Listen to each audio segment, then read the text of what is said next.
Welcome back, everybody, to Sports by GSMC Podcast Network. I'm your host, Jeremy Lapidus. If you are just tuning in, we just finished talking about the Sixers and Joel Embiid. Joel Embiid made his return, 24 points, 6 rebounds, 7 assists, 3 steals, nearly a triple-double in his return in a win against the Western Conference second seed Oklahoma City Thunder. A huge game for the Thunder and for the Sixers, actually. The Thunder, who fall out of that number one seed, losing that game after the Nuggets beat Victor Wembenyama and the Spurs, who we talked about in segment number 2, Victor Wembenyama and his freakish game, his sky high potential already starting to be realized.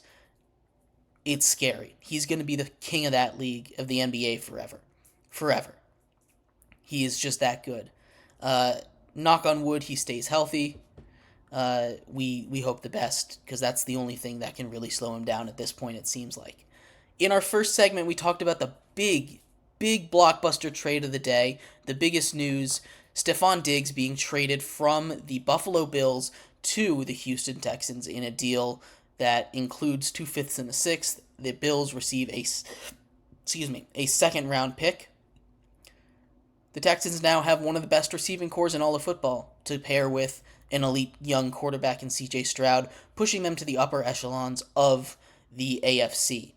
Definitely a huge move for them, an interesting move for Buffalo, one that's understandable when you get down to it, but still a very, very interesting move. In this fourth and final segment, though, we are going to talk about the new law that just got passed in Louisiana banning prop bets on all college athletics. How this might set a precedent, if it's a good idea, where this kind of stems from, because it stems from something we talked about earlier, about a week ago, I believe now. So we'll talk about all that, but before we get into it, remember, if you would like to be an even bigger part of the show than you already are, all you need to do is go to gsmcpodcast.net. Leave a tip or donation with a message. If you do that, a message will pop up on the bottom of the screen.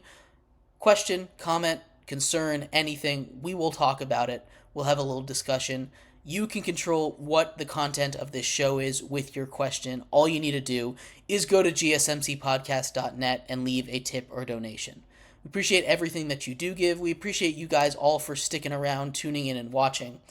But once again, that link to leave a tip and donation is gsmcpodcast.net. But like I was saying, we are going to get into our fourth and final segment, which has to do with the prop betting ban. If you are unaware of the situation, haven't been paying too much attention to college sports, after the Jontay Porter situation, where the NBA center, Jontay Porter, for the Toronto Raptors, is currently under investigation for potentially gambling on himself. Tossing over-unders for props. 3-point prop. Will he shoot a 3-pointer, yes or no? He wouldn't shoot a 3-pointer. Or he needed 7.5 points to hit the over. He bet the under, or someone he knew bet the under, and he got a cut of it, and he made sure to stay under. So on and so forth. All that stuff. But one of the fallouts from that was an interesting proposal, one that I hadn't really considered, and one that I kind of understand. I've talked at length on this show here about how dangerous gambling is for the sport industry, how it kind of has become, it's an integral part of it at this point.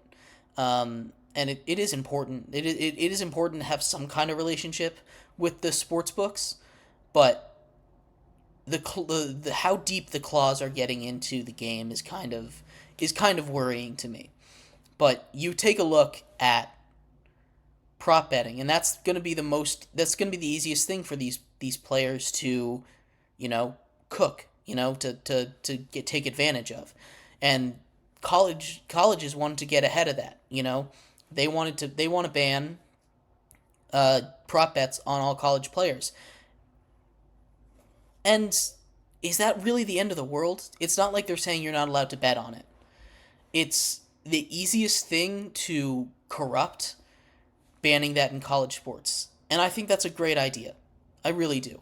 You have players in college that quite frankly are never gonna make the professional leagues, you know?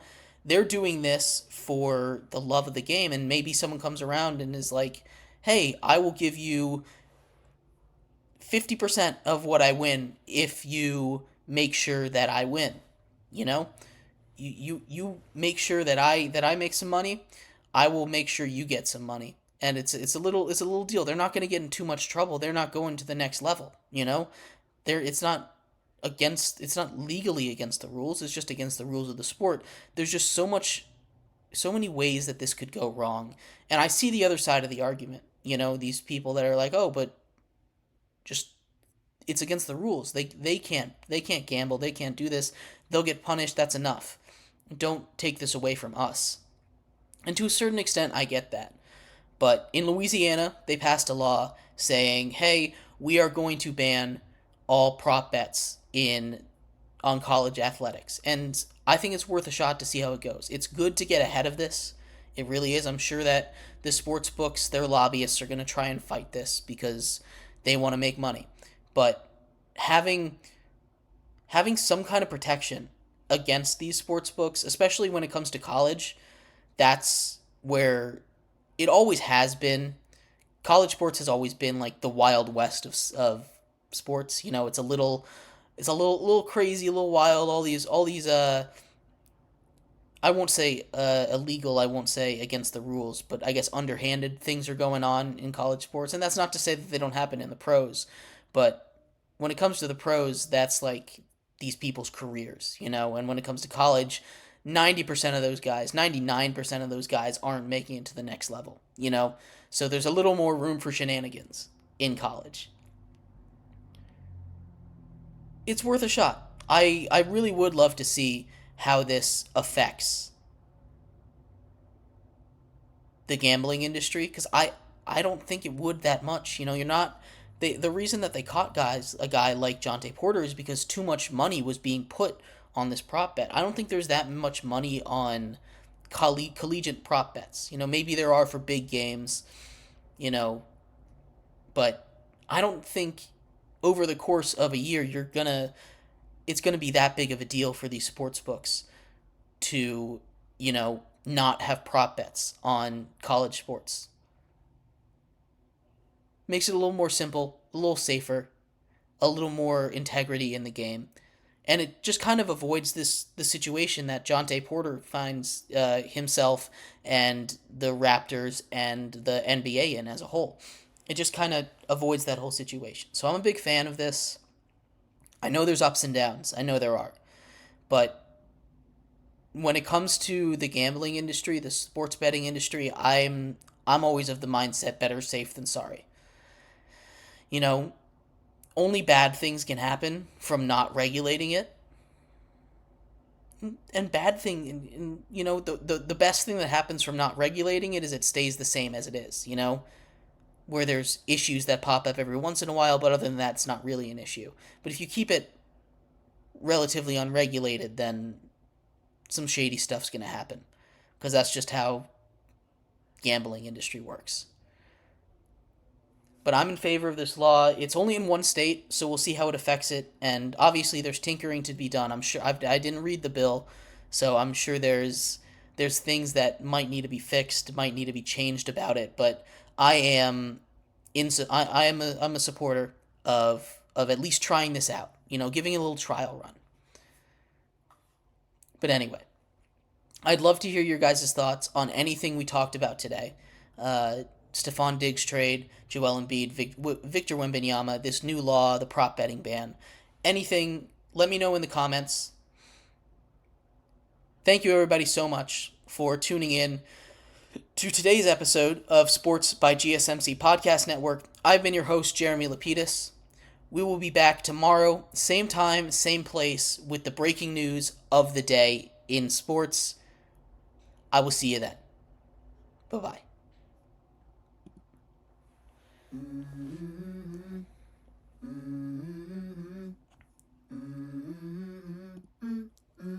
Let's go. wake up to a little bit of drool on my pillow, feel like it's gonna be a bad day. Yeah, I'm tired of shit, and the coffee ain't hit yet, damn.